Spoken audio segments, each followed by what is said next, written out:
ख़बरदार शादी करते वक्त ख्याल रहे कि जिसका इंतखाब कर रहे हैं, शादी तस्कीन नफ्स और तस्कीन जिन्स का नाम नहीं है। शादी तामीर समाज है जी।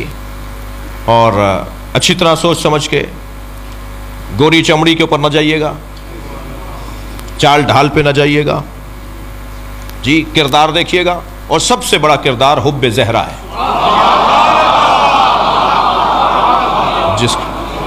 जिसके दिल में अहले बैत की मोहब्बत पहला मयार ये होना चाहिए। अबे अपने आप को तसल्ली दे रहे थे, मौलाना मैं शिया कर लूंगा, क्या मालूम तुम्हें सुन्नी कर दे वो। नहीं, हम कैसे सुन्नी हो जाएंगे? अच्छा नहीं हो गए जी। क्या मौलाना शिया सुन्नी तो शिया होते हैं, शिया सुन्नी नहीं होते। मैंने तो बहुत शिया देखे हैं जो सुन्नी होते हैं। वो कहने लगे जी कहाँ देख लिया आपने? मैंने कहा हमारे 21वें ग्रेड के अफसरान, ये 19वें ग्रेड के अफसरान, ये हमारे वज़रा, ये हमारे पॉलिटिशियंस जब चाहते हैं हाथ बांध लेते हैं। ये शिया सुन्नी नहीं होता। पैसे की खातिर, दुनिया की खातिर, कुर्सी की खातिर दो लोगों को तो मौला अली का नाम ही नहीं लेना चाहिए, एक बुज़दिल को, एक कंजूस को।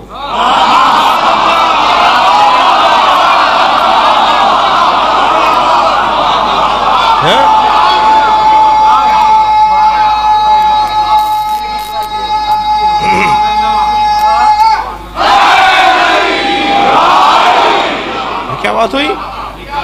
ये क्या बात हुई? पैसे की खातिर हाथ बांध लिए, कुर्सी की खातिर हाथ बांध लिए। मुझे वो सुन्नी बड़ा अच्छा लगता है जो लाखों शियों में करबला में हाथ बांध के नमाज पढ़ रहा होता है। वल्लाह मुझे वो सुन्नी बड़ा प्यारा लगता है जो मशहद मुकद्दस में इमाम रिजा के हरम में लाखों शियों में हाथ बांध के नमाज पढ़ता है। वो हाथ बांध कर बताता है कि मैंने जो दीन समझा है उस पर अमल कर रहा हूं। और दूसरा पैगाम ये देता है शियों से डरा नहीं करो, ये मारते नहीं है, उसे कोई खौफ नहीं होता, वो लाखों शियों में हाथ बांध के नमाज पढ़ रहा होता है। मुझे वो सुन्नी बहुत अच्छा लगता है, मगर वो शिया बहुत बुरा लगता है जो खानदानी शिया है मगर जी वो कुर्सी बचानी है। तुम्हें क्या पशेमानी है मौला अली का नाम लेने से? तुम अली पढ़कर पशेमान हो, नादिम हो। दौर बदल गया, वो दौर भी नहीं था, मैं उसका भी कायल नहीं हूं, वो दौर भी नहीं था इस तरह की हरकतों का। अच्छा, जो ज्यादा बातें करते हैं ना कि तकैया नहीं करना चाहिए, खुद जब किसी ऐसे मंजिल पर जाते हैं तो या तो दाएं बाएं हो जाएंगे या हाथ बांध लेंगे। फख्र के साथ हाथ खोलो, तुम इमाम जाफर सादिक के चाहने वाले हो।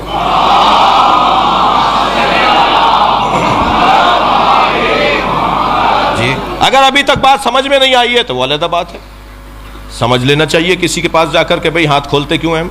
एक बहुत बड़े सियासतदान है, शिया हैं, खानदानी शिया हैं, दादा परदादा से शिया हैं, वजीर भी रहे, पाकिस्तान की कई पोस्टों पर वजारतों में रहे। पिछले दिनों उन्होंने मुझसे कहा कि जी मैं सजदा का नहीं रखता, क्योंकि नबी ने खाक पर सजदा, करबला तो नबी के बाद हुई है, तो नबी ने फिर खाक पर सजदा तो नहीं किया होगा, वो तो करबला के बाद खाक आई है। मैंने कहा यही आपकी गलत फहमी है। और अच्छा, इस टाइप के जो लोग हैं ना, उनके मिजाज में बोलना है, सुनना नहीं है। अपने ऑफिसों में बैठे होते हैं, अपने मातहतों के साथ ज़्यादा रहते हैं, तो बोल बोल कर उनको इतनी आदत हो गई है कि दूसरे भी चुप रहते हैं कि भाई इन्हीं को बोलने दो, तो वो सुनने के तो आदी नहीं है। तो खुदा के लिए, अच्छा अल्हम्दुलिल्लाह इस वक्त हमारी ये पोजीशन भी है कि पाकिस्तान के जर्नल, पाकिस्तान के वज़रा, पाकिस्तान की शख्सियात, थोड़ा सा दिल उनका हमारे ऊपर आया हुआ है, तो हम भी अपना काम पूरा कर रहे हैं। तो वो कहने लगे जी मैं सजदा का नहीं रखता। तो मैंने कहा आप शिया नहीं है? कहना शिया हूँ, खुला शिया हूँ, अज़ादार हूँ, मातमी हूँ, घर की अज़ादारी है, खानदानी अज़ादार हूँ, खानदानी शिया हूँ, सजदा का नहीं रखता। मैंने कहा क्यों नहीं रखते? कहने नबी ने किस पर किया होगा सजदा? मैंने कहा खाक पर। कहने करबला तो नहीं थी। मैंने कहा करबला थी, करबला तो हजरत आदम के ज़माने से है। करबला की ज़मीन पर तो हज़रत आदम को अल्लाह ने भेजा, हज़रत नूह को भेजा, हज़रत इब्राहिम को भेजा, हर नबी को करबला भेजा, और हर नबी का एक कतरा सही करबला में गिराया। ठोकर लगी, सर फटा, घुटना छिला, पैर के अंगूठा छिला, खून का एक कतरा ज़रूर निकला है हर नबी का। और जब वो पूछते थे या अल्लाह हमसे कोई खता हुई है? कहीं खता नहीं हुई, हुसैन का खून यहां गिरेगा, तुम्हारा मिला रहा हूं। हाँ, तो पहली बात तो यह क्लियर रहे कि करबला इमाम हुसैन ने ढूंढी है, करबला ने हुसैन को नहीं ढूंढा है। करबला पहले से थी। रह गई बात खाक पर सर रखने की, तो नबी ने खाक पर सर रखा। सही बुखारी की रिवायत, सही मुस्लिम की रिवायत, व जुइलत लियल अर्ज़ सुज्जदा, अल्लाह ने मेरे लिए खाक को सजदगा बनाया है।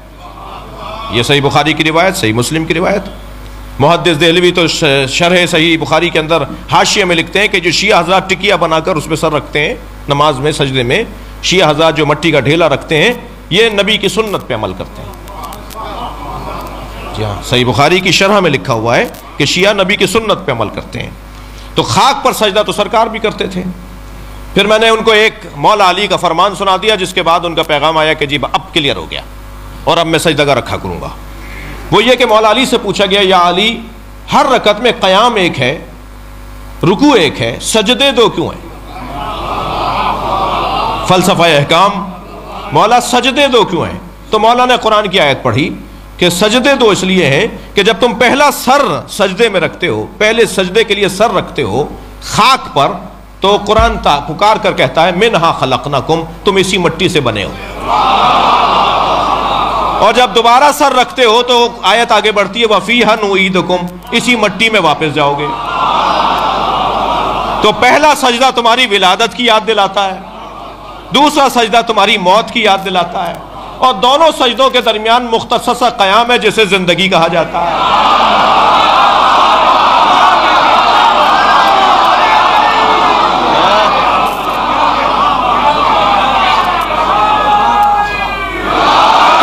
बहुत उम्दा, बहुत बहुत शुक्रगुजार हूं। बस एक जुमला मेरा भी इसमें, मौला का फरमान यहां रुक गया। ये जो दो सजदों के दरमियान मुख्तसर क़याम है, इसे जिंदगी कहते हैं, जो इस्तग़फ़ार पर मुश्तमिल है। सलवात पढ़ेंगे मोहम्मद व आले मोहम्मद पर। जी जी मौलाना, पहला सजदा विलादत की याद, दूसरा सजदा मौत की याद। खाक पर सर रखोगे तो याद आएगा मट्टी से बने हो।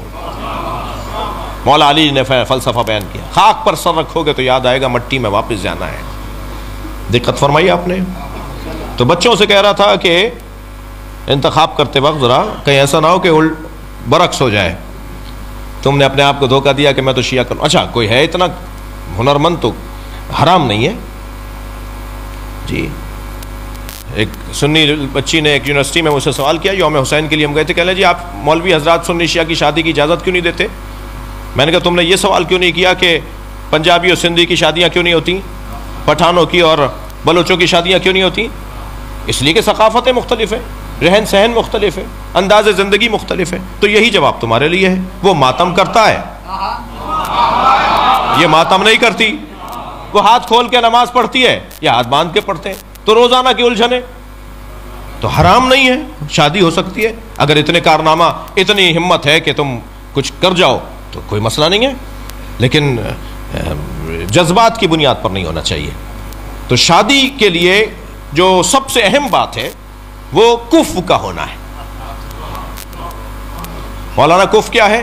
तो एक कोने से आवाज आई एक मौलाना की कि कुफ का मतलब यह है कि वो अगर एमए पास है तो ये भी एमए होने चाहिए कम से कम।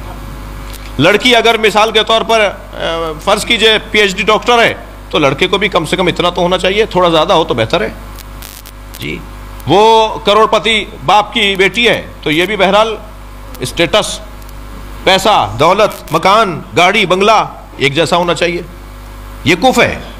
दूसरे ने कहा नहीं, ये कुफ नहीं है, कुफ है ईमान। दोनों का ईमान अच्छा होना चाहिए। तो मैंने मौलाना से कहा, मौलाना मैं आपसे बहुत ज्यादा मुत्तफिक नहीं हूं, दुनिया में कोई दो आदमी तो दिखाइए जिनका ईमान एक जैसा हो। बराबर के है ही नहीं कोई जी। फिर तो किसी नबी के कुफ नहीं था। किसी में दम है कहें हजरत खतीजा, हजरत अबू जर और हजरत सलमान का ईमान एक जैसा नहीं है, तो ईमान एक जैसा कैसे होगा? तो ये मुझे अपने आप को समझाने के लिए तो बहुत अच्छा है, करीब तर तो आ गया हूं, लेकिन ये आइडियल बात नहीं है। जी मिसाली बात नहीं है। दुनिया में कोई जोड़ा कुफ की बुनियाद पर नहीं बना। बीबी खतीजा पर मेरे मां बाप कुर्बान, मगर क्या वो नबी के बराबर थी? कोई जोड़ा दुनिया में बराबरी की बुनियाद पर नहीं बना। बहुत देर लगा दी एक जुमले को कहने में। कोई जोड़ा बराबरी की बुनियाद पर नहीं बढ़ा, एक जोड़ा बराबरी की बुनियाद।